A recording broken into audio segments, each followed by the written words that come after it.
Friends, school की online class में आप सभी का स्वागत है। 8th क्लास का सेकंड चैप्टर का नाम है भूमि, जल, मृदा, प्राकृतिक वनस्पति और वन्यजीव संसाधन। पहला लेसन था अपना संसाधन के बारे में। अब आता है सेकंड लेसन, यानी कि भूमि क्या होती है, प्राकृतिक वनस्पति क्या होती है, मृदा क्या होती है, जल क्या होता है, वन्यजीव संसाधन क्या होता है, ये सेकंड लेसन में पढ़ेंगे। सबसे पहले आता है भूमि। भूमि क्या होता है? भूमि सबको पता है कि प्राकृतिक संसाधन होता है जो कि प्रकृति ने हमें दिया होता है। अब आता है जो भूमि। भूमि क्या होता है? भूमि वह होता है जहां पर हम रहते हैं, उसे कहते हैं भूमि। या फिर जहां पर हम फसल उगाते हैं उसे भी भूमि कहते हैं।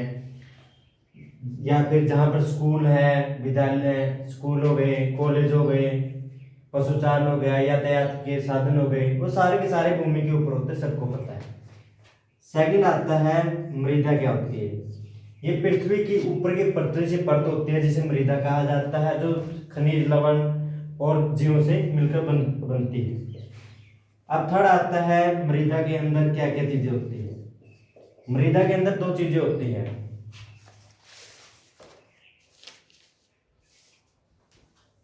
एक तो शैल कण और दूसरे होते हैं जैव पदार्थ। जैव पदार्थ का मतलब होता है जीवित चीजें, और जैसे पेड़ पौधे और जीवित चीजों को मिलाकर जैव पदार्थ का निर्माण होता है। सेल कण का मीनिंग होता है, जैसे पिछले 7th क्लास के चैप्टर है सेकंड लेसन में, उसमें आया है कि सेल क्या होते हैं। एक प्राकृतिक पिंड होते हैं जो प्रकृति को बनाने के लिए उपयोगी होते हैं। थर्ड आता है जल।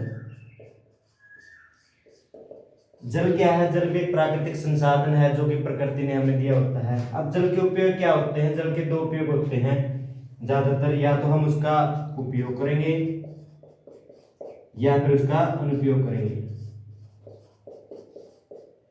उपयोग का मीनिंग होता है जैसे खाना बनाने के लिए, नहाने के लिए, बहुत सारी चीजों के लिए उपयोग किया जाता है जल। अनुपयोग का मतलब होता है ऐसा जल जिसका हम प्रयोग नहीं कर सकते। सबको पता है जैसे पृथ्वी है अपनी, ये पृथ्वी के ऊपर 70% जल है और 30% स्थल है।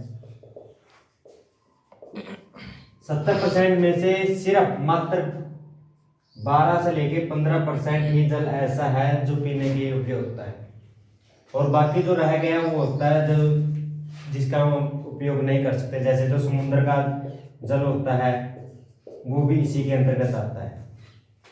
प्राकृतिक वनस्पति का मतलब होता है कि वे चीजें जो प्रकृति ने हमें दी होती है, जैसे कि पेड़ पौधे हो गए, फल फ्रूट्स हो गए, जो कि प्रकृति के अंदर सारी की सारी प्राकृतिक वनस्पति आती है। वन्यजीव संसाधन का मतलब होता है वन और वन में रहने वाले जीव संसाधन से। आज सिर्फ इतना ही पढ़ेंगे। नेक्स्ट वीडियो में हम प्राकृतिक वनस्पति के बारे में पढ़ेंगे। प्राकृतिक वनस्पति कितने प्रकार की होती है, क्या क्या होती है। Thank you.